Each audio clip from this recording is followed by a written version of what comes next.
At the zoo. Sight reading step 6. Read the sentences.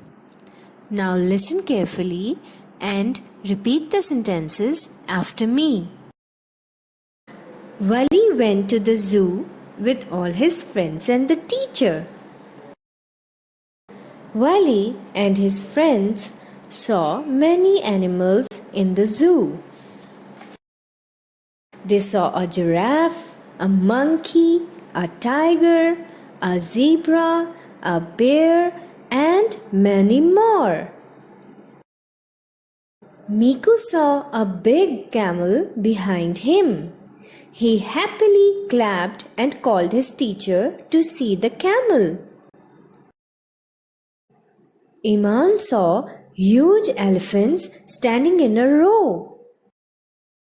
Hamza clapped with joy when he saw the deer so near.